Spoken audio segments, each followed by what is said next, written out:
Hi, everyone. Welcome to Women's Health Matters podcast. Please don't forget to subscribe to the channel and follow us on Instagram.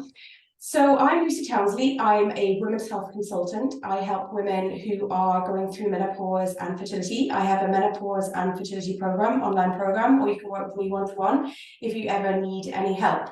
And this podcast is about bringing information to women who are struggling in every area of their life. So I think health comes under a huge area. It's not just about physical health, it's mental health, it's stress. Stress is from work, relationships, friends, pressure that we put on ourselves, limiting beliefs. There's so many areas that we can support each other in. And today I'm so honored to be joined by Brianna. Welcome, Brianna, and thank you so much for coming on to this podcast and taking the time. So I'm going to let you introduce yourselves and tell us what you do. Thank you, Lucy. I'm delighted to be on here. It's such an important area that you're working on, women's health.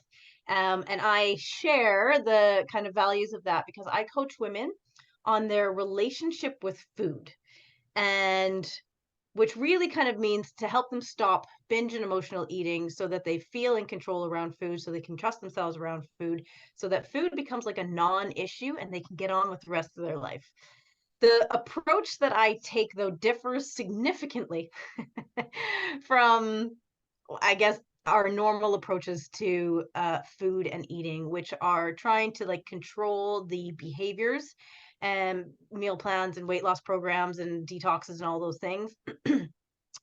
I take a very different approach because I believe that our relationship with food is really actually very indicative of our relationship with ourselves, because so much of our eating happens and our behaviors around food happen A, as a result of what we're thinking, and B, as an attempt to avoid feeling emotions, right?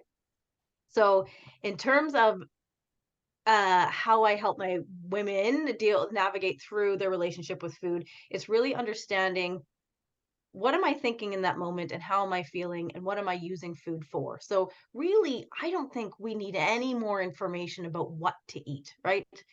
Everybody's like, just give me a meal plan, give me a meal plan, I'll stick to the meal plan. We never stick to the meal plan. We never stick to it.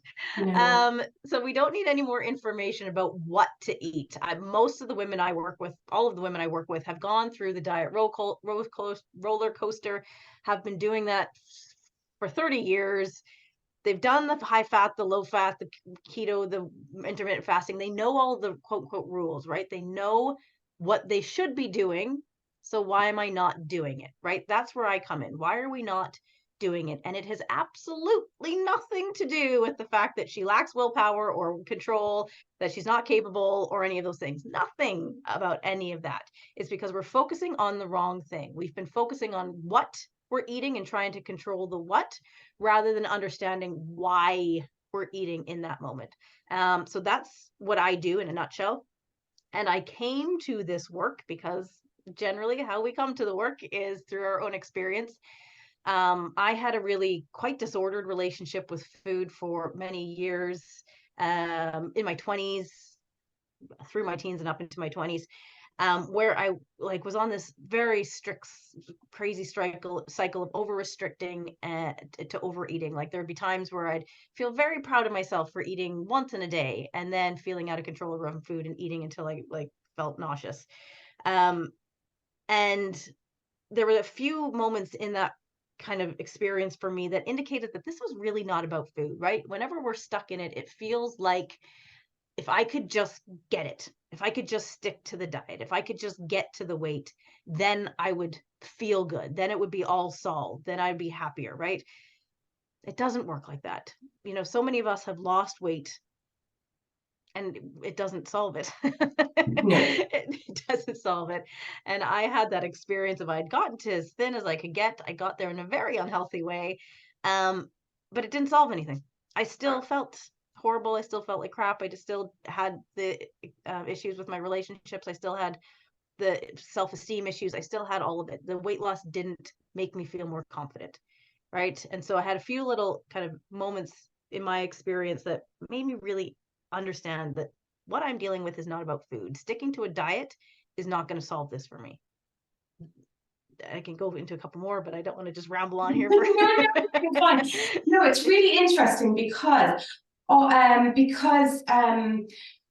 you know, you're speaking like all these things. It's like you're talking directly to me. So, you know, dieting, like I'd every Monday, I'm like, okay, I'm going to be really good this week. I'm going to start today. I know all the stuff I've done. I did Slim World and I did Weight Watchers after having my babies because I wanted to get the weight down. And yeah, they work for me. And I'm lucky enough, never really, you know, been hugely overweight, but I could lose half a stone quite easily, 10 pounds, but it's that half stone, 10 pounds that just sticks and it won't come off. And I know, and I know in my head, I can think of 2 or 3 clients there who are quite heavy ladies who would, you know, and losing weight for them is just like this massive task that will, you know, it's just too much for them to even contemplate because they're hugely overweight. And I never make weight an issue for them. It's just, you know, as long as we can get you as healthy as you can be, then the weight will sort itself out. But it's very interesting. And I always wonder, because there's so much noise out there about different diets. So it could be, you can eat butter, you can't eat butter. You should have this, you shouldn't have this. You should do that, you shouldn't do that. You know, like you and I could be saying that, you know, doing the same thing and saying completely the opposite. And it's so that you're like, what should I do? Should I eat butter? Shouldn't I eat butter? Should I take eggs? Shouldn't I take eggs? Do you know how do you find this out? Like what's right and what's wrong? It's very confusing. And like it has been made confusing. It's not that confusing. It's not that confusing in reality. The diet industry has made it confusing. And the kind of weight loss industry has made it confusing. I don't typically tell women what to eat. I don't give meal plans. I don't prescribe things. I don't give that direction. I really believe that when we eat intentionally, mindfully, and focus in on the experience of eating, our bodies will let us know what feels good and what doesn't, right? It will let us know how much of what feels good and how much of what doesn't, right? And by that, because you're right, we could find arguments for all on both sides, do and don't, and do and don't, and do and don't. So how do you know? You only know by tuning into what feels good for me, right? How does my body respond? And we only can tap into that when we are really conscious and eating intentionally and focusing and going, how is that? And how does that feel for me? And what is my experience afterwards? How do I feel afterwards? How does it give me energy? Those kind of things. And what I hear so often from my clients is that when she starts doing that, changing her behaviors around food in certain areas becomes so much easier, right? Because we think whenever we're looking at a food, we're like, oh, that's so good. It's gonna be like, it's not that good. It never tastes as good as we think it's going to taste, right? So whenever we actually take the emotion out of eating and really become aware of what's happening for our physical experience, we know that it doesn't taste that good. Most of the time, it doesn't taste that good. It's not really worth it. And I don't feel that good afterwards. So the next time we go to eat it, it's just like, you know what? No, I don't really want it. And it becomes that easy. It's just like a thing. You're like, no. How do you do that? Do you know how do you change your mindset in that? Because I often wonder, you know, when I was a child, and I always question this, and I've actually never said this out loud, but my mum used to go shopping into Waitrose, and she used to buy like little bags of mini coconut, like I can't remember what they're called now, or bounties, sorry, little mini bounties, right? And I just used to love the taste of them when I was small. And I remember, and I could eat the whole packet in one go. I'd go in and I'd have one, and I'd go back in and have another one, go back in and have another one. And I know that I continue that habit to this day. So I don't buy those bags or biscuits because I know I can't stop myself eating them all at one go. So if I don't have them in the house, then I don't think about it then, and I'm not tempted, and they're just not there. So I kind of put temptation out of my way. Is that part of this, taking that emotion out of food? No. Okay. I would go the total opposite direction. Right? I want women to feel in control around food. I don't want them to have that sense of I can't control myself, because she absolutely can. You can, absolutely can. what we need to understand in that moment is where is this craving coming from, right? Because the craving that we have is a strong desire to eat, right? So Mm-hmm. you're getting a strong desire to eat bounties in that moment. And I want her to learn to manage her experience so that the bounties can be there and she can decide to eat them or not, right? I don't want her to feel like food has control over her anymore, because if we keep telling ourselves that food has control over me, then we're constantly going to be in this state of I have to control tightly, right? And I have to like either be on a diet, or I have to restrict, or I can't bring it in, or I can't eat out, or I have like all these rules and restrictions around us if we have this experience that food has control over me, or I can't control myself around food. So we want to understand what exactly is happening for you in that moment. And what exactly is happening for you in that moment is you are having some thoughts. Now, we're not very aware of what we're thinking because so much of it is habitual, and we just take it for granted, right? So I don't know what thoughts you're having. You might be like, oh, I love bounties. Bounties are my favorite. Oh my God, bounties are delightful. I've loved bounties my whole life. I've never been able to control myself around bounties. I can't even have bounties in the house, right? Now, whenever you're telling yourself, I love bounties and I can't control myself and I've loved bounties my whole life, what do you feel then? Gosh, I suppose it gives me a sense of fullness in my tummy, the taste in my mouth, Yeah. just And that you get a strong desire to eat bounties, yeah, right? You get this yeah. really strong pull. Now, if in that moment, if you were to tell yourself to, no, I can't have that bounty, right? If the bounty is right in front of you, you're going to feel very uncomfortable. Very uncomfortable, right? We get that, like, even if you think about having bounties right now and you think about telling yourself you can't have them, you'll be able to feel the panic almost going, oh, I Yeah, want it, but I can't have, right?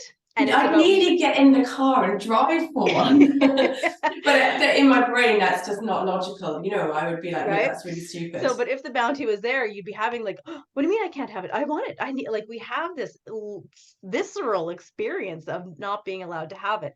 And so it's about learning how to experience that in your body, because our desire to eat, the craving to eat, is just an emotion, right? So part of my work is managing the mind. The other part is managing or processing our emotions. So the desire to eat and an unmet desire feels very uncomfortable. So we need to learn how to process that in our body to allow it to exist, right? So that, and if once we do this, they just come and go. Like, we don't have to fight against them. They just come and then they go. If we allow them to be there and we process the craving in our body, then we look at our thinking and go, like, does it serve me to tell myself that they are my favorite thing? I love bounties. They're so delicious and I can't control myself around them. Does it serve me to tell myself that? When you say it like that, you're like, no. Right? No, it Yeah. doesn't serve me to tell myself that. So we create a new story. First of all, we would probably have a bit of an experience of really sitting with eating the bounty, and how does it feel afterwards? Is it actually as good as you think it is? And maybe it is. Who knows? And then how do you feel afterwards? Do you feel well? Do you feel okay? And maybe you do. Who knows? Or maybe you don't. Right? If it doesn't taste as good as you actually think it is, and it doesn't feel good, that decision making becomes easier. Going, actually, it's not that good. If it, you do like it, we just change the story to serve us better, right? One that makes us feel empowered and in control, right? Mm. Bounties are fine. Like, we often, there's an emotional component which we also have to deal with, because until you deal with the emotional component, we still get that desire, right? The bounty is still dealing with an emotion, even if it's like a connection to childhood, or this is my connection to my mother, or this is how I felt, whatever, who knows what it is, right? um until we learn how to deal with that emotion properly, then the bounty will still serve that purpose. But even just creating a different story, going, bounty is a bounty. Of course I can control myself around a bounty. I'm gonna have it in the cupboard. It's not a big deal. It's just a chocolate bar. It tastes fine. I'll enjoy it when I want to, and it'll be fine. Then you have one, and then you're like, your body's going to tell you want another one. That's okay. You sit with the craving, let it be there. It's okay. Craving's not going to be a problem. Comes and it goes, and that's it. You practice that, it becomes a skill, it becomes a habit. That's it. It's just like, yeah. Okay. I don't know. Yeah, it just sounds so simple and yet it's so hard to do. It is very simple, not necessarily easy. It is very simple, but not necessarily easy, just because, emotion, we are not very conscious of what we're thinking. So we have all sorts of thoughts that are going on in our head that are driving our behaviors, or that make us feel things, and then the feelings drive our behaviors. But we don't question it. We're just like, yeah, of course I can't control myself around bounties. Of course, I have all the evidence. Why would I think otherwise? Of course I can't control, right? So we don't consider questioning those thoughts, but they make us feel things. So if you tell yourself, can't control myself around bounties, it's kind of like a defeated, a hopeless kind of feeling. And whenever we have a defeated, hopeless kind of feeling, well, why wouldn't we eat it? Of course we will. Yeah. Well, sometimes you're just a bit like, oh, like, sort it out, just eat it anyway. What's the point? Yeah. What's the point? Because Yeah. it's hopeless. Who cares? Of course, Yeah. I'm out of control. I can't. There's nothing I can do about it. Who knows? And then you eat Might as it. well eat it. Yeah. And then you feel so guilty afterwards. Again, that's optional. We don't need to Yeah. feel guilty. That is a whole other kind of part of our work, is learning how to treat ourselves through the whole process, because the self-criticism and the self-judgment is what causes all of our eating, which causes most of our eating, right? Because if you ate the bounty and you didn't beat yourself up and you're just like, it's a learning process, I'm going to figure out how to do this. It's a new skill that I'm learning, but of course I can control myself, right? Then you feel empowered and you feel in control, and you can go on with the rest of your day, rather than, oh, what is wrong with me? I can't believe I just did that. I'm never going to figure this out. I'm always doing this. What's wrong with me? I should be stronger. I should be able to do this more, like, right? Then we feel like now we're back into a, who cares? Might as well just eat it kind of moment. Yeah, you are. You're like, I'm fat now, so another bounty's not going to make any difference. Yeah. Yeah. And it all just depends on how we think, what we're telling ourselves and how we think, and how able we are to process those emotions. Yeah, or the whole, I deserve this because I've done, such a hard day, or someone's been mean to me, or my other one would be boredom. I would bored if I'm bored. Oh my God, that's the worst time for me. I was just on a call with a woman today where we were exploring boredom very deeply. Yeah, it's terrible when you're sitting there and you're like, I think I might eat a biscuit. But yeah, do you know what I mean? Something like that, or something. And yet you eat the biscuit and then you're still bored. Yeah, it doesn't solve the boredom, does it? Doesn't solve the boredom. and then we have the self-loathing on top of it. Gosh, because I shouldn't have eaten biscuit, right? So now you have to deal with boredom and self-loathing. Yeah, because I mean, you can do all this work to lose weight, and you see women and men, not just women, and children too, who work so hard to lose, not just like stones. They've lost a lot of weight, and the next thing you see them, and it's all back on again. Like, how do you stop that? How do you stop that yo-yoing up and down? Like, why isn't the diet industry incorporating? I mean, this and that. I mean, you go on Facebook, Instagram, LinkedIn, like you're constantly bombarded with, do this, or intermittent fasting, or don't eat this, do this, and you're going to have weight off you. Put cinnamon in your water, and your weight's, double your weight loss. Yeah, that's because the diet industry profits off of our self-doubt and insecurities. I don't think there's any more of a novel idea than that. That's just it. They profit off of our insecurities. And the reason why it doesn't work, and this is why my approach is completely different from the diet industry, it doesn't work. You were talking about people who lose stones. I've had people come to me who's had a gastric band, yeah, and then put the weight back on, or I'm coming to you, and if this doesn't work, I'm going to go get a gastric band. And the reason why it doesn't work is because of what I said at the beginning. We are still telling ourselves that I can't control myself around food. We're not dealing with the behavioral aspect of it. We're just trying to control the actions, right? We're just trying to control the actions in terms of don't eat out, right? That kind of thing. So we're just trying to, and when we don't trust ourselves, we have to control, right? But that Okay. only works for so long, because we're not understanding why we're eating in that moment to begin with. Why, like, it's not about what we're eating, it's about why we're eating in that moment. So I am teaching women to become the person first who has the result that she wants. Because the way that we kind of think about it now is, I'm going to get the result, right? I'm going to lose the weight in whatever means possible. If it's a detox or a soup diet or whatever, I'm going to lose the weight, and then I'm going to learn how to live that. But we don't. That's not how it works, right? You're now a thinner person with the behaviors of a bigger person, right? You've just repressed that for a while until you lost the weight. You haven't learned how to be the thinner person, right? So I'm teaching women how to be a person who trusts themselves around food, a person who eats intentionally, a person for whom food is just a thing that happens in the day. And weight loss happens as a result of that. And then it becomes much more sustainable, because now it's just my habits to eat in this way. Does that make sense? Yeah, yeah, absolutely. Absolutely. It does make sense. It's just getting to that. Yeah, it's getting that in your mind. It's your mindset, isn't it? How you It's think about it. absolutely your mindset, and the fact that as humans, it makes complete sense that we would eat emotionally. Complete sense. Our brain is wired to avoid pain, seek pleasure, conserve energy. The pain of emotions, it wants to avoid. It thinks they're life threatening. We might die if we feel sad and we're overwhelmed or bored or whatever.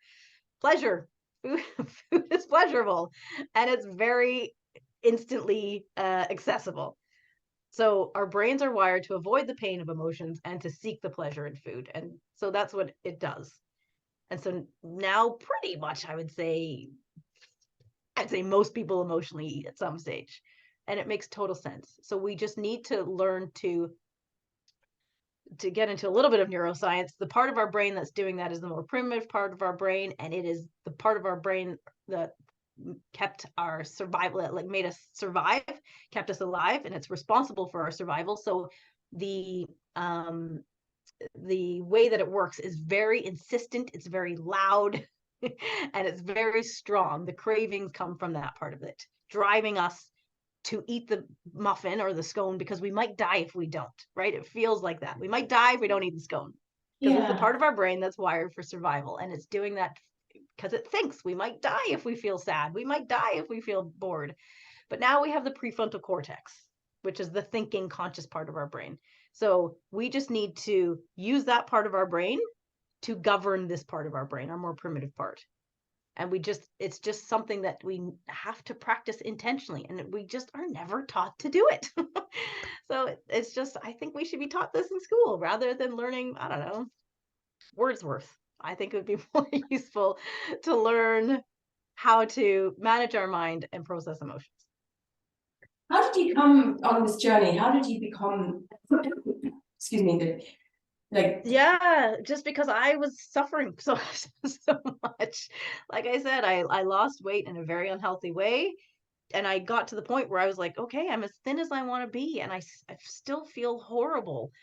I don't feel more confident. I'm not more secure. I don't like it didn't solve my problems. So if weight loss and eating doesn't solve my problems, then what will? So I kind of started going on a bit of a journey, figuring out.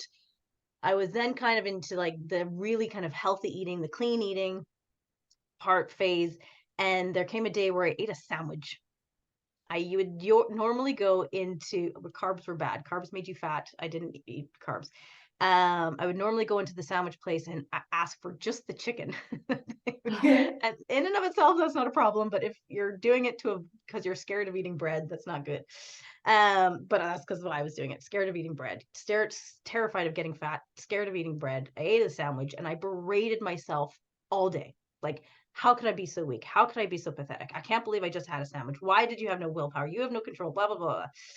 All day for the rest of the day until I was like, I feel so so guilty, so remorseful, so horrible, as if like I had actually done something wrong. The reality is I ate a sandwich. Like, I do, like, the feelings of guilt and remorse do not equate with the action that I have, right? So that was just like another going, the problem is not food. I am not going to solve this for myself by figuring out how to eat better. The problem here is my willingness to berate myself for eating a sandwich. My willingness to make myself feel horrendous for eating a sandwich. Like, that doesn't make any sense. None. Not at all. So that stage, I was like, I didn't really know what the answer was. Google wasn't like, the internet didn't really, wasn't the same as that stage. So I was reading books. And I read a book called Women, Food, and God by Janine Roth. And it was really just our relationship with food is really indicative of our relationship with ourself, because food is life sustaining. So the relationship that we kind of create with food is kind of like the same as our own life with ourself. And I use a woman's relationship with food to explore how she treats herself, to explore her insecurities, to explore how well she holds herself through adversities, to explore people pleasing, to explore her self judgment, to explore her self criticism, like to see all that and to teach her how to have a more understanding and compassionate relationship with herself, because that is really what changes our relationship with food. No, it's fascinating. I'm really fascinated with it because it's a completely different concept rather than going eat this for lunch, breakfast, lunch, dinner, and your snacks in the middle. And then because I know if I said to myself, as I said, I've got to go on a diet, the first thing I'd be like, oh, I'm absolutely starving. Yeah, where's the chocolate? Yeah, Right? absolutely. Yeah, no, we don't like being told not to do anything. And No. yeah, no, we should, and that shouldn't be that, like, that only works for so long. We can kind of willpower our way through that for so long, but then our brain's like, screw you, let me eat the thing. Yeah, it's exactly that. And it happens quicker and quicker, actually. I find it happens quicker and quicker, and I'm just like, oh, don't worry about it, start it tomorrow. Do you know, Right. it's just, yeah, I'm hungry, I want to eat. Yeah. That's And the kind of concept or the perspective that I'm coming with is that all of your eating behaviors make perfect sense. They make perfect sense, right? So whenever we're in it, we're like, there must be something wrong with me. I need to fix this. There's something going wrong. It's not true. Everything that's happening makes perfect sense when we understand what's happening, right? And normally when we're like, I'm here trying to figure out what's happening in my brain. And I'm not coming up with answers. I suppose they're quite deep questions that you have to think about. deep questions, and some of them are just, that's the way the brain is wired. Like I said, our brain is wired to avoid the pain of emotions and seek the pleasure in food. So that makes total sense. What you just described is like, whenever I tell myself I can't have it, my brain is like, no, let me have it, right? And generally the women who come to me are women who have very exacting standards for themselves, very high standards for themselves. And when they don't meet those standards, they're very hard on themselves. Mm-hmm. Right. And so whenever, and often there's people pleasing in there, there's often a lot of like lots of self-criticism, lots of people pleasing, lots of standards. Like, and those are kind of like, lots of things fall into that, but those are the hallmarks, right? And when it comes to our relationship with food, then we're just like, well, stop eating, just stop it. You should be able to do better. We kind of berate ourselves into making this change. We make ourselves feel horrible enough that we have to change. And then we say, well, stop. Monday morning, I'm going to cut out all the crap and I'm going to just be a better human and just eat better, right? Yeah. It's a bit of a crazy 8 cycle where you're going to be good and then you're bad and then you're good and then you're bad, and it keeps swinging. Jeez. Yeah, because your brain is like, stop being so mean to me. Yeah. Stop being so mean to me. Stop telling me what I should do, and nurture me and understand me and treat me well, please.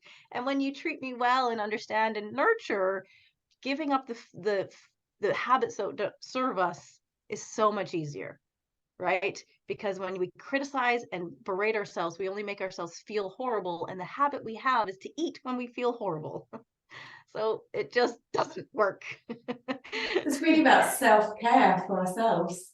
It's absolutely self-care, which is why I keep saying it's about our relationship with ourselves. When we learn to treat ourselves, understanding and compassion, the behavior change becomes so much easier. Like Mm. the secular thing it doesn't work. And it goes out the window, right?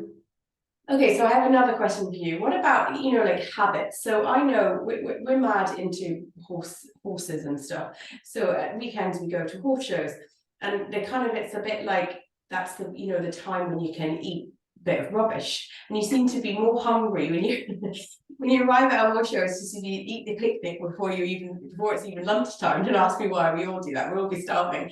Now, is that a habit that we've created because that's what we do when we get there? We start on the picnic, or is that self? Is that just like our self care not working for us? Well, I would want to dive a little deeper, but from what you told me, it sounds like you have a story of what you're allowed to eat and what you're not allowed to eat. And this is my moment where I'm just allowed. Okay, yeah. Right. So I'm just allowed to eat it here. So your brain's like, let's go. Let's go. Give it to me. I want to eat it. Give it to me all. Right. Because who knows, the next time I'm not going to be allowed to eat it. So if we create a story in our head, and I say story of like all of what we think is a story, basically, Yes. right? We have the reality happens out here, and then we have a lot of filters through which it comes through, and we create our own story of what's happening, right?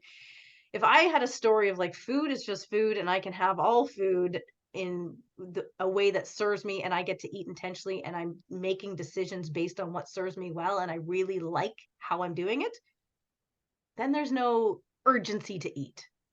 Yeah. Yeah. Right? There's Yeah. no urgency to eat. So yes, every woman comes to me and she's like, I just have some bad habits now. I just need to break the bad habits. The habits, they're not bad, they're just habits. The habits started for a reason. And we want to find out what that reason is, or not like going back into my history of reasons, but just what am I thinking and feeling that's created this habit? What purpose is this habit serving? Hmm. Not any. Well, that one, not any purpose Well, at it's all. just that you're allowing yourself. You've allowed, Yeah. because other times you're not allowed, because this food Mm. is off limits, or I have to restrict, or I have to restrain, or I have to control over here. But this is my moment. This is my moment where I can just go all out. And that's what you're going to Mm. do. It really is a very, you've got me really thinking here. Like it's a completely different way of looking at food, completely. Completely different, which was why it works so much better. Yeah, no, I can see that actually. But it's a hard concept to even get in your brain right now that this is a different way of thinking. Do you know, when you, as you said, when you, when you see the emotional, the control, it's the control thing. And control takes energy and time and effort. So what you're thinking, what I'm saying, so No, just so but for me, so like the control of not like not having the bags of bounty in the house, say, yes, yeah, and that takes like a lot of energy and effort. for sure. And there's so much time and energy that we as women put into thinking about managing, controlling our eating and our weight and our diet and food and all the things. And if we could just take that away, if we could just solve for that, right? We can open up so much time and energy to focus on the things that actually matter I know. And I was rather than just, whether or not we're going to eat a bounty. And you're right, it does take so much control. And what we want to do, and that's why I'm saying the control doesn't really work, because then we get tired and we go into the effort moments and go, fuck it, who cares? I'm just going to eat the things, right? I know. We want to bring our brain, our emotional state, everything with us in our decision making around food, so that it doesn't feel like control. It feels like this is just a decision that serves me. Doesn't mean we always make the best perfect decision, but when we do, when we don't, like if we overeat or we eat something we weren't intending, we hold ourselves through it. We have our own back no matter what. Okay, it's so interesting actually, because I'm just thinking, like for people that I treat who are going through fertility, diet comes into it a lot. Lots of antioxidant foods, healthy foods to create healthy eggs, healthy sperm. And then you have that disappointment when your period comes and you're not pregnant. and you've done all of this huge effort in the last maybe 4 weeks, 6 weeks, 8 weeks, whatever it is, to, you know, and it still hasn't worked. Yeah. Like, that's such a roller coaster of emotions that, yeah, it's a completely, you know, giving me a different way of approaching Absolutely. this. Yeah, Yeah, and the for other kind of way them. the other way that kind of shows up is like we're being quote unquote good all week. We'd be all good and we step on the scale and it's not what I wanted, right? It goes up or it didn't move or whatever. We have that. I did all this work and it just hasn't worked, right? And it is in that moment. I know the fertility thing is a little heavier than stepping on the scale, right? But it's the same kind of concept. Like whenever we step on the scale, what are we going to tell ourselves, right? That I did all this work, it's not working. Am I a failure? What's going on? It's never going to work. It's not right. You can tell yourself that. That's not going to serve you. You're just going to be, well, screw it. I might as well not try, right? We're going to get to that point. Or you can step on the scale, because so many women come to me going like, I have so much energy, I feel better, my jeans fit tighter, my jeans fit better, blah, blah, blah, blah, step on the scale. Failure, didn't work, who knows what's going wrong, right? So you can tell yourself that story. Or you can say, no, it's working. This is all the reasons why it's working, and have more energy, feeling better, da da da da da. Maybe there's something I'm missing. Maybe there's just a piece of information I haven't got yet, right? That make for my weight to decrease, and I'll figure that out. No bother, no problem. Or I just haven't. This result just hasn't come yet. I've missed. I thought incorrectly. I assumed it was going to take this long, but actually, it turns out it's going to take twice as long. Who knows, right?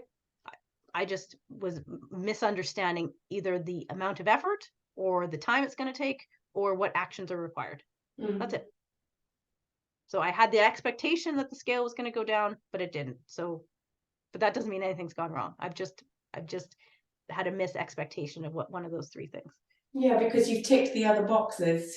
It's not, it's just looking at it in a different, like lots of different viewpoints. That's you it. look better, people are saying you look better, you're fitting in your jeans well, you're less bloated. You so know, it is working. Keep going. Yeah, exactly. The weight Instead thing. of I'm a failure, what's the point? Right? That doesn't work. That is so true. And again, for the women with the fertility, right? It's just about learning to being able to hold yourself through that disappointment, because that is crushing disappointment. Right? Is. Yeah, no, being it is. able to hold yourself through that disappointment, to not try to explain it away, to process those emotions, which, you know, I had a woman doing the exact same thing. She had fertility, she had to lose weight, and to hold herself through those emotions and decide intentionally how she's going to think about that each month, to have her keep going in a way that's sustaining her. Right? Because if she's going, oh, I did all this work and it was pointless, and what's the point, and I'm da, da, da, da, that's not going to serve. You know, she might have a moment where she does that and be allowed to have a little tantrum about that, because of course, human. Yeah, absolutely. But then, okay, now that we've had that moment, can we process the grief, the disappointment, and what else? Now what? How do you want to think about all of your effort, right? All of your effort from this month, so that you can move it into the next month with the same kind of actions, right? This effort is getting me closer. I'm one step closer. Exactly. That's exactly it. Yeah, you're closer to your goal. Yeah. Yeah, very true. Very, very true. And it's like, again, moving on to the menopausal woman who suddenly just gets the belly. It's the weirdest thing. You're fine, and then suddenly you're like, oh, where did this come from? It's yeah. And you're like, I haven't changed my diet, I haven't done this, you know, I haven't done anything. Like, what would your advice be for those women? Well, it depends on what is the issue that she's making of that she doesn't want it, that it shouldn't be there, that it's something's gone wrong. Like, what is the issue? So we would want to know exactly, like, what is the problem that she's making of that? Because if it was just like, oh, I have menopause and now I have a stomach, like if she was just like that, then there's no problem. Yeah. If she's saying it shouldn't be there and for some reason I'm failing or something's gone wrong, or then we would want to look at that, of the story, again, the story she's telling herself. Can you still hear me? Yes, I can. Yes. It's back to self-care again. But it's all, that's it. That's what I'm saying. Everything comes back to a relationship with ourselves and how we speak to Mm, ourselves and the stories we tell ourselves and how we hold ourselves. And like the brain is wired to create problems. Like it is very, very good at creating problems where there are none. So it's just, we need to be onto ourselves, be like, is this actually a problem, or is this just one of those things that I am making a problem? Because maybe that's not a problem. It's okay. Maybe I'll yeah. like, maybe there's just some diet changes, some like piece of information that I haven't figured out yet. I'll figure it out. Not a problem. Or I'm going to love myself through the menopause, through all my body's changes, realizing that my worth has nothing to do with this pooch or no pooch or whatever. And I'm just going to learn to love myself through it. And the more that I can love myself through it, the more opportunities I get to treat myself well. And the more well I treat myself, the more physically well I feel, and the benefits of kind of well treatment. So exercising and eating well and rest and all the things, right? Then we get those physical benefits, if you want to call them that. Hmm. I love that. I actually really like that, the way you said that. It's about, looking after yourself and yeah, all the positiveness of what you're doing. Yeah. Yeah, Yeah. that's Yeah. really lovely. So if anyone wants to contact you to work with you with any of the weight issues or your emotions around food, how can they do that? Best way to do it is to find me on Instagram, which is brianna.mcateer.coaching, and just send me a message there. I work with women one-to-one, and we do it over a 6-month period to really change the behaviors and create a sustainable way of eating. That's just going to keep you going. I love that. Thank you. And thank you for being an amazing guest and being so open about this and making it so simple. I love that keep it simple. And Yes, don't make it a I would problem like unless every it's a woman to problem. know. I know, because we have it so complicated. We think it's going to be so hard. And I'm like, no, it does not. Like, we make it so hard on ourselves. It doesn't have to be so hard. Yeah, I love that. I love that. Thank you very much. Thank you. Thank you so much for having me, Lucy. It's been a pleasure.